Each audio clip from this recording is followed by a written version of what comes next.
In the last video, we've made a little change to our code to make sure that we attempt to refetch a link after it has been fetched, either successfully or with an error.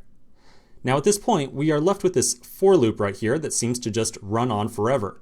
Now you and I know that the for loop is not going to be spinning its wheels like a billion times per second. It will still be running very quickly, but every single time we wait for a message to be received right here, we will get that slight little pause until the next request has actually been completed.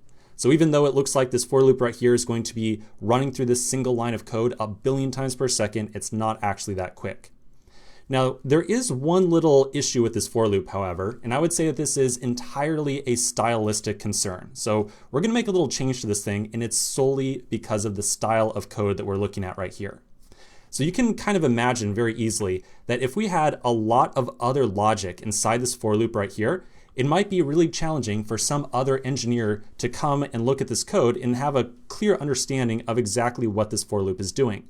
And by that, I mean that it would be kind of challenging for another engineer to hunt down that single little piece of code right here that says, hey, we are going to wait for a value to be received on this channel.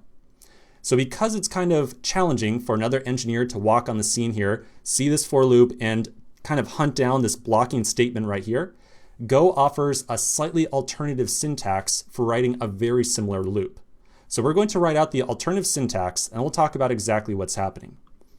So inside the for loop declaration, right up here, we're going to change this to say L : equals range C.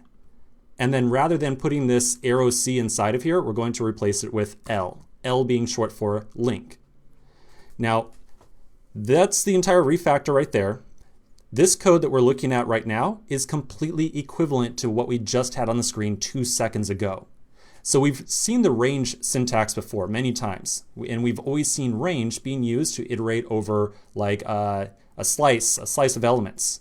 We had said that when we use the range keyword on a slice, we take every element out of the slice, assign it to some variable, and then we get access to that inside of the for loop. And so using a range with a channel works very similarly. With this code right here, we are saying wait for the channel to return some value.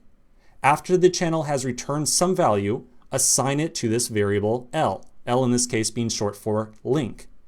Then run the body of the for loop. And inside the for loop, we immediately spawn a new Go routine calling check link, passing in the link that we just received in the channel, and then passing in the channel as the second argument. So this, again, is entirely equivalent to the syntax we just had, but it's a lot more clear for other people who are kind of walking on the scene or taking a glance at your code. Much easier for them to figure out exactly what this for loop's purpose is. So it's a lot easier for them to look at this and say, okay, I understand we are going to step over the for loop, or we're going to run through the for loop every single time that the channel emits some value. So let's save this file and run it again just to make sure that the code we have now is entirely equivalent. So back at our terminal, we'll run go run main go again, and we still get this big ol' spam of all these different messages. Now, like I had said at the end of the last video, it's probably not entirely appropriate to be spamming these different websites over and over again as fast as possible. So I still want to add in one additional feature here, and I want to say that we should have some little brief pause between every fetch attempt.